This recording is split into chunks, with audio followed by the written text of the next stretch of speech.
अस्सलाम वालेकुम दोस्तों, मैं हूं तसव्वुर इकबाल और अपने यूट्यूब चैनल हेल्प डेस्क के साथ आपकी खिदमत में हाजिर हूं। जैसा कि सबको पता है कि दिसंबर के इसका आगाज़ किया गया है और सबको 85-85 रुपये जारी किए जा चुके हैं।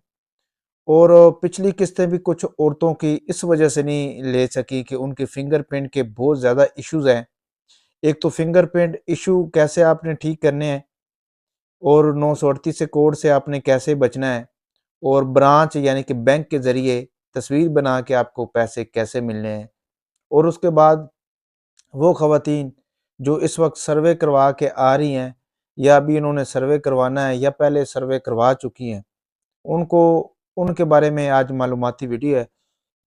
तो इस वीडियो को आपने आखिर तक ज़रूर देखना है। इंशाल्लाह ताला फ़ायदे की वीडियो होगी और आप लोग को इसमें ज़रूर फ़ायदा होगा। सबसे ज़्यादा जो मसले आते हैं वो ख़वातीन को होते हैं जिनके फिंगरप्रिंट का इश्यूज़ होता है और वो डिवाइसों के ऊपर फिंगरप्रिंट लगा लगा के थक जाती हैं, लेकिन उनके फिंगरप्रिंट नहीं लगते। और उसके अलावा आप लोगों के साथ जो आप फिंगरप्रिंट के अलावा जो दूसरा मसला होता है वो ज़िला की तब्दीली का है। 2 चीज़ें, क्योंकि ज़िला की तब्दीली से भी आपकी किस्तें जो हैं वो वापस चली जाती हैं और आप उस वजह से नाअहल भी हो जाते हैं। फिंगरप्रिंट ना लगने की वजह से आप नाअहल हो जाते हैं। अब इसका हल क्या है? इसका हल क्या करना है हम लोगों ने, उस बारे में ये वीडियो है।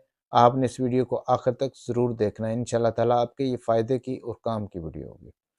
सबसे पहले तो मैं उन औरतों को ये बताना चाहूँगा कि आप लोग जब भी फिंगरप्रिंट लगवाने जाते हैं, तो अगर आपकी शुगर की वजह से, ओवर एज की वजह से, किसी बीमारी की वजह से या ज़्यादा काम-काज की वजह से आपके फिंगरप्रिंट का इश्यू आ रहा है, तो आपने करना क्या है? क्या आसान सा तरीका है जिसमें आपके फिंगरप्रिंट ना लगे और आपको फिंगरप्रिंट के बगैर पैसे मिल सकें? वो कौन-सा तरीका है?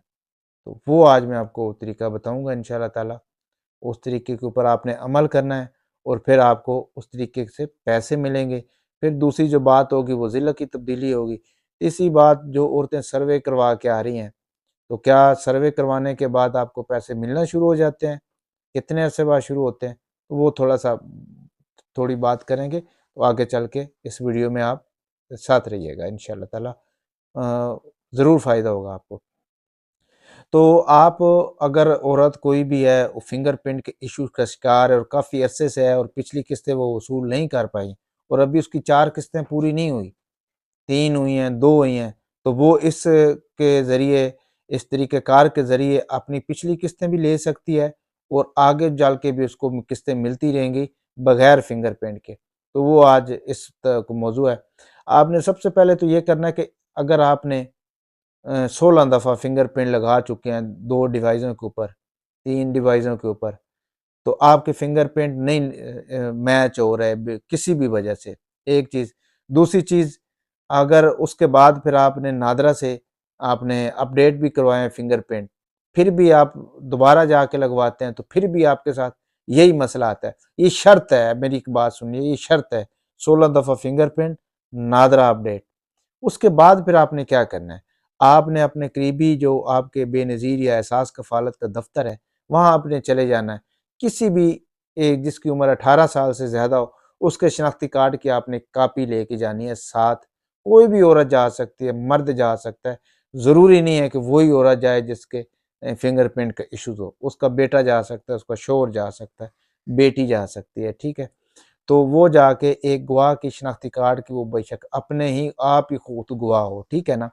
तो उसके बाद वो जाके अपना मोबाइल नंबर और शनाख्ती कार्ड की कापी वहाँ पे दरख्वास्त दे के आनी है कि मैंने डिवाइसों के ऊपर फिंगरप्रिंट लगाए हैं, लेकिन मेरे फिंगरप्रिंट वहाँ पे मैच नहीं होते, बड़ा प्रॉब्लम है, मेरी 1 किस्त, 2 किस्त, 3 किस्त, इतनी किस्तें हो गई हैं, तो मेरे फिंगरप्रिंट की वजह से मैं किस्तें वसूल नहीं कर पा रही, तो मुझे प्लीज़ ब्रांच के ज़रिए पैसे दिए जाएँ। जहाँ पे हबीब बैंक की एक हर ज़िला में एक ब्रांच होती है, उस ज़िला में फिर उस ब्रांच के ज़रिए फ़ोटो बनता है, उस पे फिर आपको पैसे जारी किए जाते हैं। तो उसके लिए एक गवाह की शनाख्ती कार्ड की कापी होनी चाहिए, एक उस बंदे की उस औरत की अपनी शनाख्ती कार्ड की कापी और उसका मोबाइल नंबर, जिस पे उसको इत्तला की जाए कि आपके फिंगरप्रिंट का जो इश्यू था वो ख़त्म हो गया है, अब आप ब्रांच के ज़रिए पैसे ले सकते हैं। ये आसान सी काम है, 3 महीने के अंदर-अंदर आपको इत्तला कर दी जाएगी और इंशाअल्लाह ताला ये आपका मसला हमेशा के लिए हल कर दिया जाएगा। लेकिन 4 किस्तें अगर आपकी हो जाती हैं और 4 आप नहीं लेते तो आपकी किस्तें वापस चली जाती हैं और आपको नहल कर दिया जाता है। ठीक है, ये बात ध्यान तवज्जो कीजिएगा। अब आती है ज़िला की तब्दीली। अब ज़िला की तब्दीली कैसे हो सकती है? अब वो ज़िला तो तब्दील करने वाली औरतें हैं, वो दूसरे सूबे में, दूसरे ज़िले में रहती हैं, उन्होंने क्या करना है? अगर किसी भी शहर से, फॉर एग्ज़ाम्पल मैं सरगोदा में रह रहा हूँ, सरगोदा में मैंने सर्वे करवाया और एक किस्त वसूल की है। ये शर्त है कि इस एक किस्त वसूल करनी चाहिए उस ज़िले से, उसके बाद फिर ज़िला तब्दील होता है। उसके लिए भी आपने ऐसे ही करना है कि आप अगर दूसरे ज़िले में माइग्रेट हो गए हैं, दूसरे ज़िले में चले गए हैं, तो फिर आपने वहाँ पे दफ़्तर में जाना है। जाना दफ़्तर में ही है, किसी और के पास नहीं जाना है। दफ़्तर में खुद जाइएगा, किसी को कोई फ़ीस नहीं होती। वहाँ पे ज़िला तब्दीली की दरख्वास्त दे दिए, जिस ज़िले में आप रह रहे हैं या जिस ज़िले में आप जा चुके हैं। वहाँ पे दरख्वास्त दें कि मैं फ़लाँ ज़िला में पहले रहती थी, अब मैं इस ज़िला में आ चुकी हैं। मैंने उस ज़िला में, पिछले ज़िला में मैंने सर्वे करवाया था, उस ज़िले में मैंने 1, 2, 3 जितनी भी किस्तें आपने वसूल की हैं, वो साथ ज़रूर लिखना है। तो अब हम इस ज़िला में आ गए हैं, तो प्लीज़ हमारा जो ज़िला है वो तब्दील किया जाए। ये तरीक़ाकार है, आसान सा तरीक़ाकार है, आपको किसी के साथ ले जाने की ज़रूरत नहीं है, सिफ़ारिश की ज़रूरत नहीं है। दफ़्तर में जाना है, सिस्टमैटिकली मसला है, इंशाअल्लाह ताला आपका वो भी हल हो जाएगा। महीने में नहीं होता तो लाज़मी फिर दफ़्तर में जाके रुजू करें और पूछें उनसे कि क्यों नहीं मसला हो रहा, ठीक है? अब आते हैं हम तीसरी तरफ कि जो औरतें अपना सर्वे करवा के आती हैं पहली दफ़ा, तो वो सबसे ज़्यादा परेशान तो होती हैं कि भाई हम सर्वे तो करवाएँ हैं, कि अब हम पैसे कब आएँगे? वो एक ही सवाल उनको होता है। मैं आपको उनको बताता चलूँ कि जितनी भी औरतें सर्वे करवाने जाती हैं, वो सर्वे तो करवा आती हैं, लेकिन सर्वे करवाने का ये मकसद नहीं होता कि अब आपको पैसे आने लग पड़ेंगे, ऐसा नहीं है।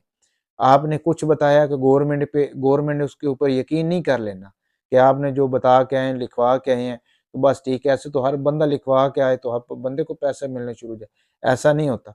आपको आपने लिखवा दिया, अब गवर्नमेंट के इदारे हैं मुख्तलिफ, है, पीआर है, मोबाइल डेटाबेस है, नादरा है, इसके अलावा और मुख्तलिफ महकमा जात हैं, बैंक है, वापडा है, सुई गैस का महकमा है। तो ये सारे सिस्टम नादरा के साथ अटैच हैं। नादरा फिर आपका शनाख्ती कार्ड का नंबर, आपकी फैमिली का, इनको भेजता है और वहाँ से वेरीफाई होके आता है कि ये बंदे की हैसियत, अहमियत क्या है। ऑनलाइन रिकॉर्ड चेक करने के बाद फिर आपका फैसला किया जाता है कि आप अहल हैं, कि आप नाअहल हैं। तो ये तरीके हैं जिसके ज़रिए आपको अहल और नाअहल किया जाता है। बाकी किसी को पैसे मत दिया करें कि आप किसी को पैसे देंगे तो आपको कोई, आप मुझे आज औरतों ने काफ़ी कॉलें की कि भाई हमने 2-2 हज़ार दिया है, अभी तक हम अहल नहीं हुए। मैंने जब उनका स्टेटस चेक किया तो दोनों नाअहल थी। तो मैंने कहा अब 4,000 तो आपने दिया है, तो आप 4,000 किसी गरीब को दे देते, अल्लाह तो राज़ी हो जाता। तो क्यों ऐसा आपके, जब आप पैसा हुकूमत से लेना चाह रही हैं गरीब बन के, तो इतनी अमीर हैं कि आप रिश्वत दे के काम कर रही हैं, कितनी गलत बात है। ऐसा ना किया करें, खुद भी ईमानदारी से काम करें, दूसरों को ईमानदारी की तरगीब दें, ताकि मुआशरे के अंदर कुछ न कुछ हमारी जो है ये कमी पेश हो सके। तो मैं उम्मीद करता हूँ आपको ये वीडियो भी मेरी पसंद आई होगी और इस वीडियो के ज़रिए भी आप काफ़ी सारी मालूमात हासिल कर चुके होंगे और आगे भी इस वीडियो को फॉरवर्ड ज़रूर करेंगे। और इंशाअल्लाह ताला अगर आपको मेरी वीडियो पसंद आती है और आप इसको फॉरवर्ड करते हैं, तो आप भी सदका जारिया में शामिल हैं। मुझे इजाज़त दीजिएगा, नेक्स्ट वीडियो में आपको एक अहम 3 टिप्स बताऊँगा। वो टिप्स क्या होगा जो आपको फ़ायदा देगा, 10 साल, 3 साल तो आपको फ़ायदा होता रहेगा इंशाअल्लाह ताला। वो टिप्स होगा। अगली वीडियो का भी इंतज़ार कीजिएगा। इजाज़त चाहता हूँ, अपना ख़्याल रखिएगा। मुझे